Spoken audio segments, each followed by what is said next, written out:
Yeah! Here we go now, baby. We are right back into the action for another day of the week. Welcome to the Friday edition of Before You Bet right here on the Covers YouTube channel. Make sure you smash that subscribe button right down there. So coming off of a bit of a crappy Thursday night football game, I want to claw your eyes out watching those New Orleans Saints play. And pretty crappy game from a betting perspective as well. Went 0-2 with the picks there last night. We've gotten skunked in a couple of these primetime games so far, but it otherwise has been a really good season of NFL betting here on Before You Bet. So we're going to look to bounce back here right into Sunday on today's show. I think we have 10 total picks for the NFL, so an absolute avalanche of picks for you guys. We've had two guests today, Ro and Hitman. Before we bring Ro in, guys, if you like the show, it's very easy to let us know. Hit that like button right down there. Hit the subscribe button right down there. Lots of great content here on the Covers YouTube channel. If you're in the live chat, let us know what bets you like this weekend. If you're watching the replay, hit up that comment section. Let us know what bets you like this weekend. Let's bring in my guy here. First guest of the day, co-worker here at Covers, the pride of Halifax, Nova Scotia, Ro. So last night, Ro, I don't know if you caught very much of the game. It wasn't as close as the final score indicated, but I caught myself in my head kind of complaining about it. This game stinks, Derek Carr. Then I need to stop myself. A lot of people were complaining. I think we take these games for granted a lot because we see it all the time on social media throughout the summer. People are just dying for the NFL to come back. I would take Jets versus Giants every day of the week in the summer. I don't care, 10-6 type of games. So did you catch the game last night? And if so, your thoughts? Yeah, I mean, I absolutely watched the game. Thursday night football, who isn't? Any football fan is going to be tuning in. And, I would say the biggest thought is, the game went over. We've been, making a lot of money betting the unders on these primetime games. The game went over, but, we were talking about this earlier. There's a lot of kind of bad luck that kind of led to some of those points. It was certainly a weird game as far as the final score would suggest. And, I mean, these Saints just have a ton of issues there. I mean, this is, a team that's supposed to be good on defense, but they had quite a few hiccups last night. And then you look at the offense, and it just can't score, especially in the red zone. Some terrible play calling there as well. Obviously the drop from Foster Moreau doesn't help at all. Why are you throwing to your third string tight end when it comes down to that sort of thing anyway? So, lots of things to take away, but one of them is that I cannot trust the Saints team at all. Yeah, pretty rough look from Derek Carr, yelling at everyone that he could possibly yell at in that game. Rough look from him. So I was on the under in that game. Not going to beat myself up too bad over the over hitting. We saw a pick six, out of the ordinary. A muff punt led to a field goal. The fake punt led to a field goal. So we live to bet another day. That day is today. So, Ro, let's get right into it. I'm going to hit lead off for us and start like I normally do on the Friday show here. My 6-point teaser for Sunday, I will be pairing a couple of birds. Give me the Falcons tease up to plus 8.5 with the Seahawks tease down to 8.5. So we are crossing the key numbers here for both of these teams, crossing 3 and 7 for both of them. Atlanta's defense will be able to keep Tampa Bay from pulling away by multiple scores. Both of these offenses absolutely stink. This should be a low-scoring game. One of the lowest totals of the week, down to 37 at some sports books. I think the Bucs will struggle to move the football. They rank dead last in yards per rush attempt. Falcons hanging around in the top 10 in that category defensively, while also ranking second in opponent third down conversion percentage. The other leg, the Seahawks hosting the Cardinals. Seattle's defense, pretty good. And I think this game sets up pretty good for Geno Smith too. So the Seahawks defense ranks third in yards per play allowed over their last 3 games for the season. Number 1 in the NFL in yards per rush attempt allowed. So I think Arizona will have trouble moving the football. And I think this game sets up nicely for a Geno Smith bounce back game. He is going up against a Cardinals defense generating the least amount of pressure in the NFL while allowing the 5th most yards per pass attempt. So he's coming off a bit of a bad game there in Cincinnati. You could say that maybe he did cost them in that game against the Bengals, where I did think the Seahawks did outplay the Bengals. And Seahawks, I don't expect them to be playing down to the competition. They are coming off a loss. They do have to get back on track here. So we will be pairing the Falcons and the Seahawks on a 6-point teaser Ro, there's a prop from one of these games that you have on your radar. What are we looking at here? Yeah, so let's keep it with the Falcons game. I'm looking at the over on the receiving yards for Drake London that opened at 46.5 up to 47.5 or 48.5. I love that number. I mean, we're seeing a really deflated number simply because of how quiet he was at the start of the year. But that's when Arthur Smith simply wasn't throwing the ball. You could see that, Desmond Ridder was barely throwing the ball downfield for the first few weeks of the year, but Smith has kind of opened up the playbook over the last couple of weeks. You had Ridder throw for more than 300 yards in the last 2 games, and London, of course, is his favorite target. 9 catches for 125 yards last week, 6 catches for 78 yards in week 5. And, part of the reason they have been throwing more is because opponents have been really focusing on stopping the run. And that's probably going to be the case again on Sunday, since the Bucs are 3rd in the league in defensive rush EPA. Now, the Bucs aren't nearly as good against the pass. They're 26th in the league in passing yards allowed per game, allowing about 247 yards per game. And they've also been allowing a ton of yards to top wideouts and opposing teams. They've allowed more than 100 yards to an opponent's number 1 receiver in 4 or 5 games this year. And like I said, I mean, this number is really, really low, 47.5 here. And if you go back to the season finale last year, London went off for 120 yards against Tampa Bay. So really good matchup for him here at a really nice number as well. So give me the over.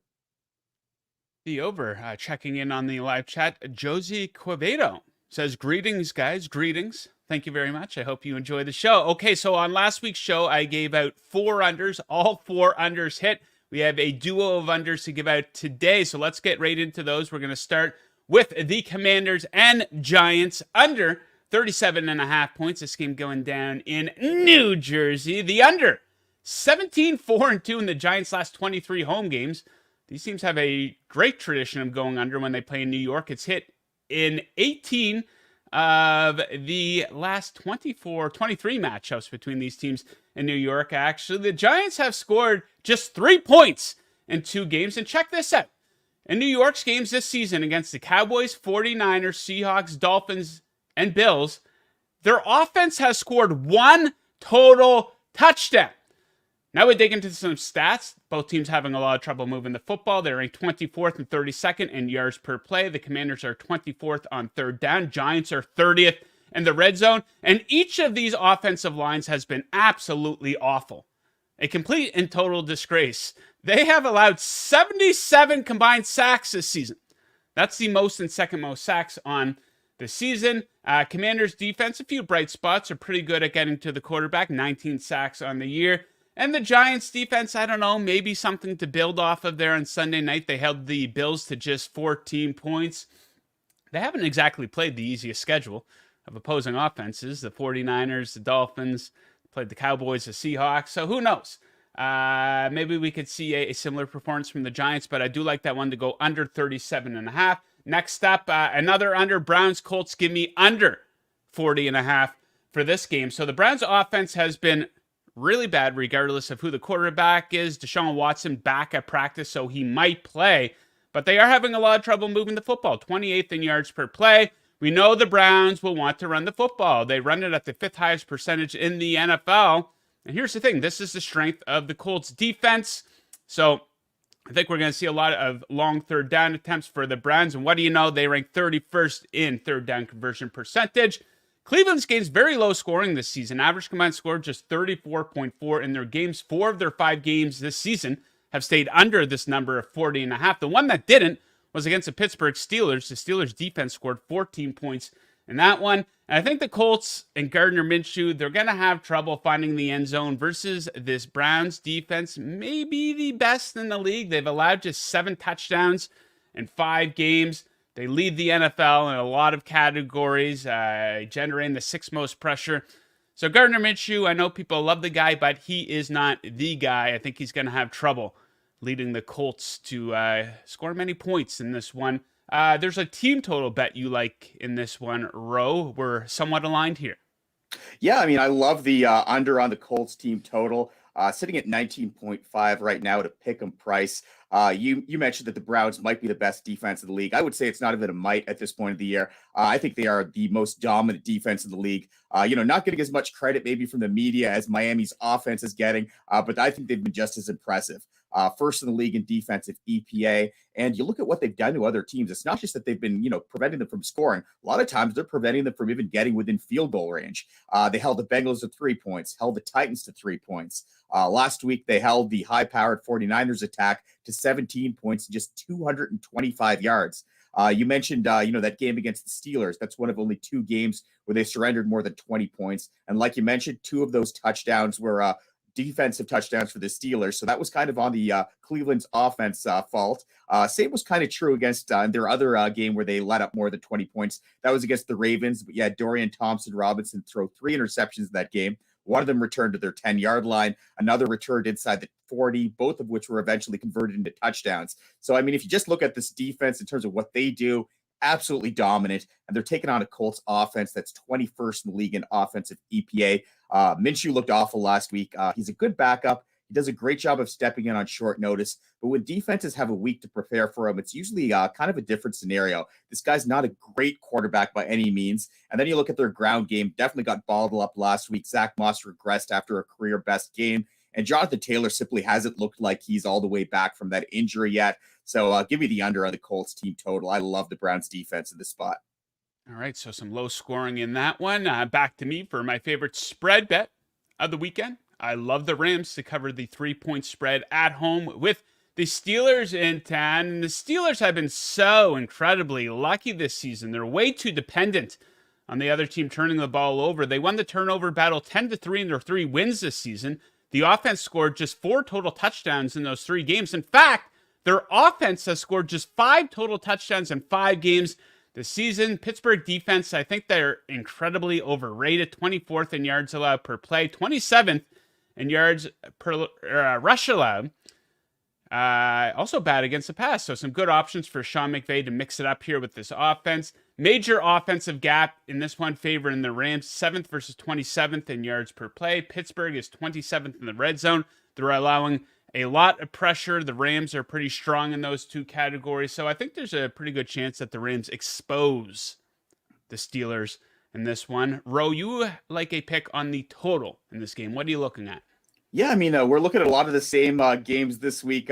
Reason I'm not even bringing a spread bet is because Hitman's got me covered there. I'm in alignment with his spread bet. But yeah, I'm looking at the same game here, and I love the under on the full game total. Open at about 42.5, up to 44 at some books now. Love the under at this price. You mentioned that the Steelers defense might be a bit overrated, but one thing that they do well is they bring a lot of heat off the edge. And that's something I think is going to play a huge factor in this contest. Now, the Rams offense is going to be really one-dimensional in this one. They already love to throw the ball a ton, and now they pretty much have no running backs left.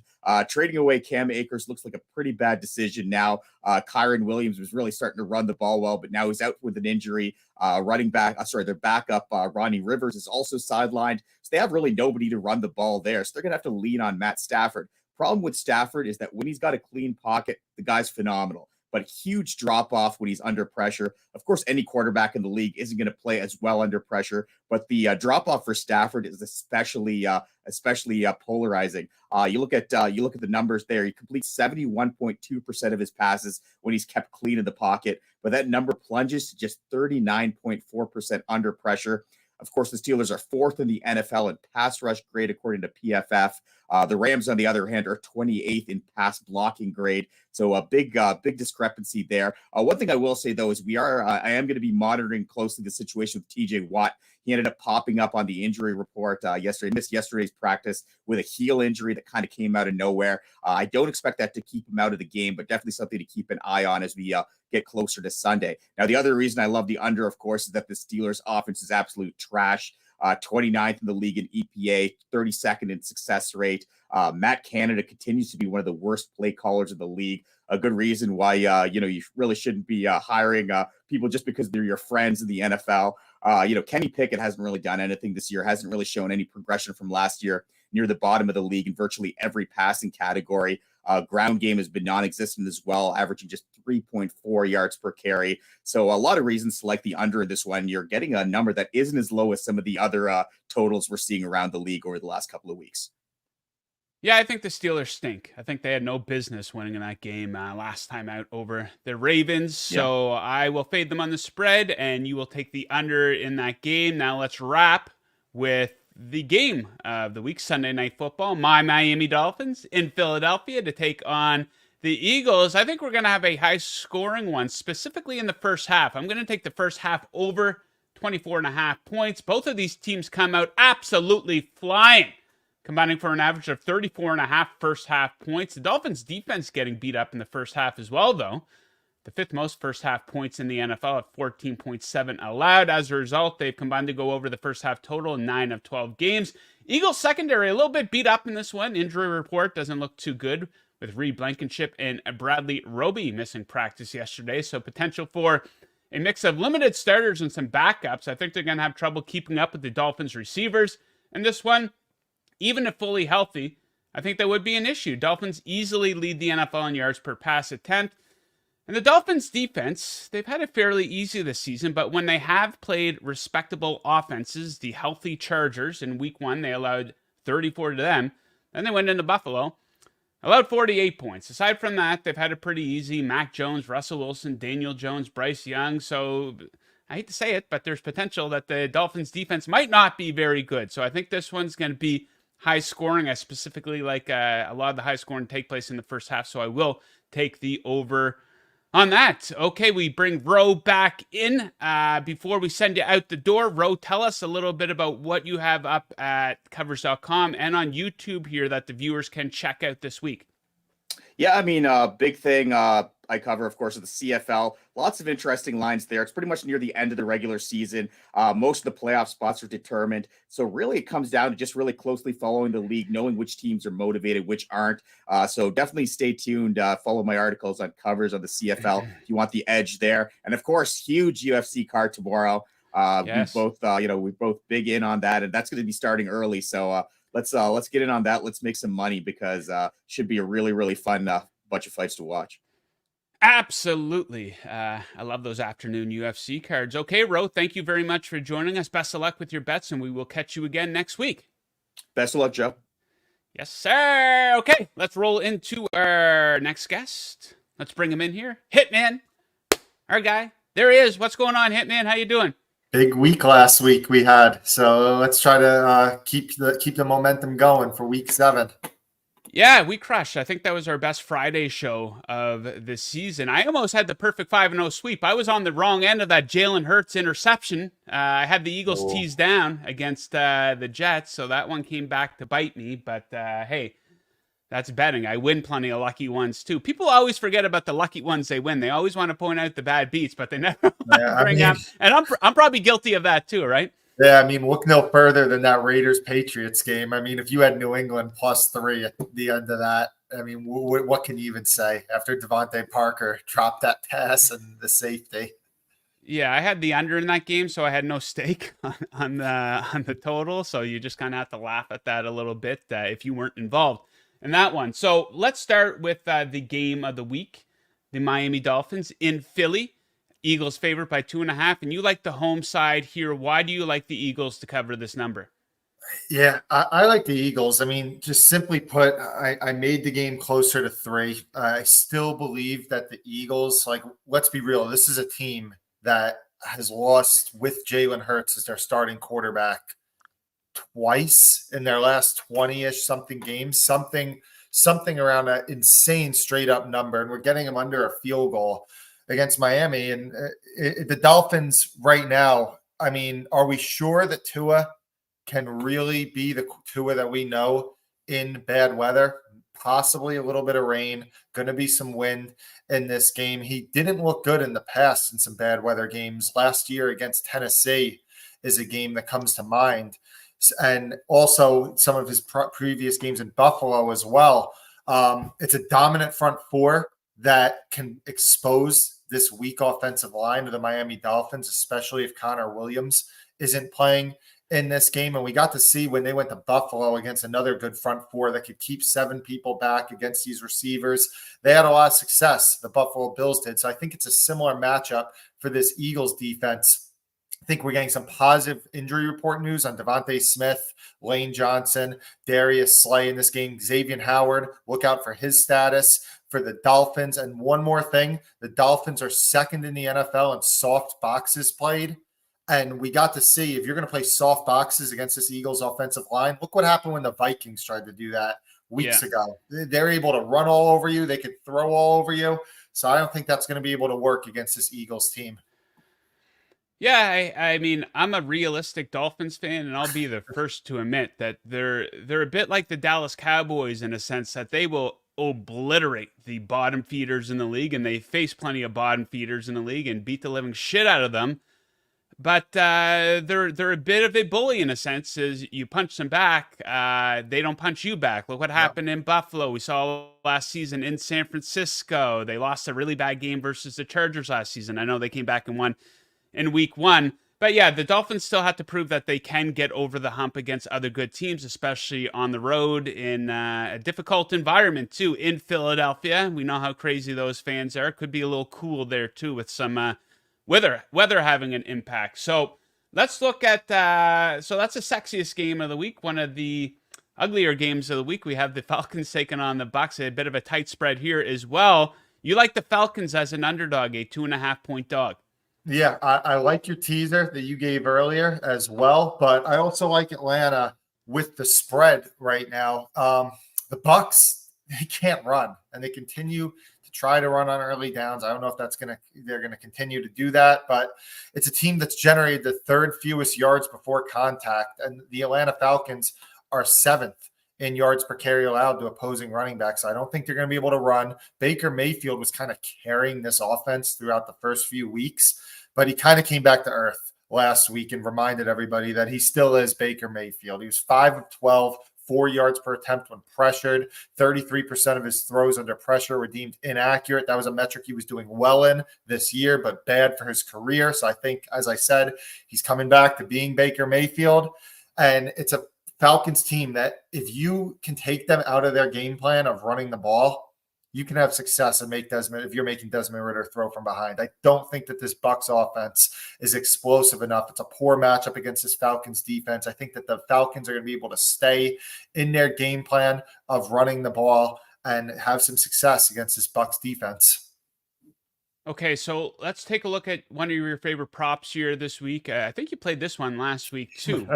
Fading Rachaad White, his rushing yard total 48.5. So why do you like him to go under that number? I'll tell you, Buccaneer fans are going to hate me because last week I played the Lions and I bet Rachaad White under. This week I'm playing the Falcons. I'm betting Rachaad White under.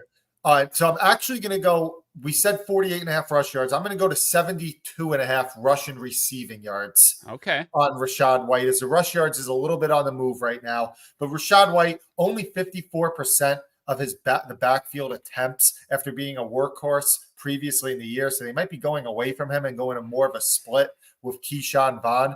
He only has 3.3 yards per carry for the season.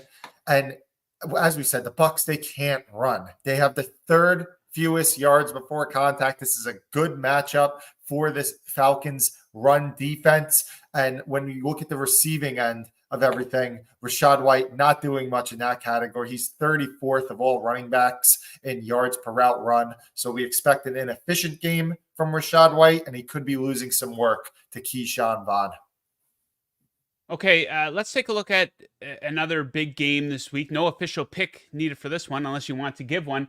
But the Lions in Baltimore taking on the Ravens. The Ravens are favored by 3 in this one. This is a big-time matchup. For the Lions, this is probably the best defense they will face up until this point of the season. For the Ravens, you could say maybe this is the best offense they will face up until this point of the season. Great arguments for both sides in this one. I think we've seen the Ravens be kind of sloppy in the fourth quarter in some of their games, but the Lions look like they're for real. Do you have a lean in this game on that spread?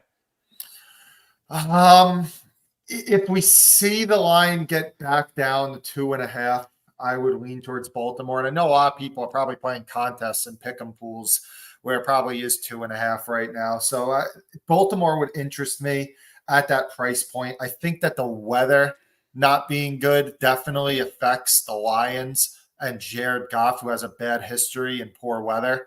I think it affects them more than Baltimore. And losing David Montgomery in this game, it means something. That was your guy that was going to be your bad weather between the tackles running back. So, and also one more thing that favors Baltimore is just a little bit of positive red zone play regression that they should face, because they've just been so bad in the red zone this year that it's just at a point where it has to get positive regression for them. So no official play at -3, but I will say if it gets to 2.5, I would definitely strong lean towards Baltimore. Okay, so a question about totals. One of the stories so far this NFL season is the unders are hitting at a high percentage. I think it's around 60%. Maybe a bit of a reaction from odds makers, though, this week. We have 3 games with very low totals. We have Commanders and Giants at 37.5, Falcons, Buccaneers down to 37. I played the under on 38.5. I don't like it so much anymore at 37. And we also have Raiders, Bears. Looks like a couple of backup quarterbacks, 37.5. Do any of those low totals stand out to you either way, either on the under or the over? Not really. I kind of agree with the move on all these. I agree with the move on the Tampa under. I agree with the move on the Giants under. One of the things that's definitely playing a big factor in these is the fact that we're going to have a lot of wind in some of these games, and wind is definitely the biggest detriment towards totals, other than just like blizzard snow or downpouring rain. Wind's a big factor. So I kind of agree with a lot of these totals being bet under. But one thing I'll say to like anybody that's like looking towards like, oh, I'm going to bet the unders because they're just blindly bet the unders because they're 65% during the entire season. Guess what? If we're talking about it on this show on a Friday and Twitter's talking about it on Monday, trust me, the people that are in the betting market are aware of these games going under. So I would never just say like, oh, I'm going to keep looking towards the unders. This stuff tends to come back towards 50-ish, 53, 54% during the entire season. So I would expect that at some point, probably the overs end up having some value on some of these games at some point during the season. But this week with the weather, don't know if it's the week I'm going to look to jump in. Yeah, you still have to look at each matchup individually, right? You can't look at it from a league-wide perspective. I know primetime unders have been big this season. That doesn't mean just pound the under in a game. You still have to, consider the individual matchup. So a couple handicapping advice questions for you. Now, I asked Brad Powers yesterday what stats he values the most when he's digging into these games, doing his handicapping. So when you're handicapping an NFL game, what stats are front and center for you? I think that the two most obvious that people can look at is EPA per play. That's one of the most commonly sharp referred to statistics out there. Success rate is something that I really like, because success rate is different from like yards per play, for example, because with yards per play, it's like, say there's a 3rd and 10 and a team gets 8 yards. You're like, oh, that's 8 yards. That's a successful play, yards per play wise, because the average yards per play is in the 5. So you're like, oh, 8 yards per play. And it could be a little bit deceiving because no, that wasn't graded as a successful play, because you pick up 8 yards on a 3rd and 10 in the first quarter in your own territory, you're punting. It's not a successful play. So I think that is definitely a useful metric that people could use. At the end of the day, there's a lot of sharp people and also books that are also aware of stuff like success rate, EPA per play, all that good stuff. But I do think that if you're just starting out looking at handicap, rather than looking at like basic stuff like total yards, stuff like that, you could look at some of those metrics that are just a little bit more advanced and easily attainable to find. Okay, so where do you stand on buying points? Now, it's something I've never done. A lot of sharp people out there say it's the dumbest thing you could possibly do. On the other hand, there's, if a guy's a $50 bettor and he wants to take a 3.5 point favorite to -2.5, whatever, I don't necessarily have a problem with it. But where do you stand on buying points? You only do it if it makes mathematical sense. I'm no fun. So, Yeah. I mean, there is still shops, if you really shop around, there's shops, and there are not that many of them left, but you could buy from 3 to 2.5 for 20 cents. So -110 to -130. That could be around break even-ish. So at that point, I don't dislike it. If you're paying more than 20 cents, so there's some places that are charging you just crazy amounts, 25, 30 cents. Please never do that. Please, because you are getting ripped off. You're buying a $10 burger for $12. Don't do it. And also up to 10 cents around, you could still find some places, but if you're paying more than 10 cents, so minus 110 to 125, don't do it either. So there's some good tools out there. I know Unabated does good work with like telling you what the true price should be on buying these points and what it's worth. There's some good tools, but general rule of thumb in the NFL, don't pay more than 20 off the 3. Don't pay more than 10 off the 7. And any other valuations, don't buy points at all. I'm going to scream at the person that says they're buying 5 to 5.5. Don't do it. There we go. A nice piece of advice from our guy. You got to get the most bang for your buck out there, people. So be careful if you're getting tricked into buying points. Okay, Hitman, we will leave it at that. I want to say best of luck with all of your bets, but you see the Dolphins helmet right there. You're probably right about that, but if you're wrong and the show has to take a hit, I won't be too worried about that.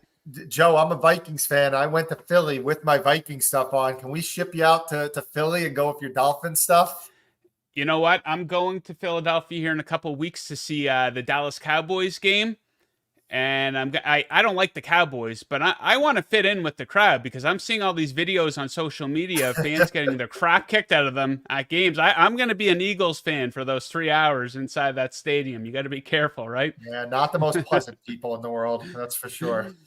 Absolutely, my man. All right. Well, best of luck with most of your bets this weekend. Have fun watching the games, and we will catch you again next week. Thank you. Yes, sir. Yeah, baby. Winding right down here. If you're just tuning in to the show, let's recap the picks that I gave out off the top. My favorite teaser this weekend, pairing a couple birds, Falcons plus 8.5, Seahawks 1.5.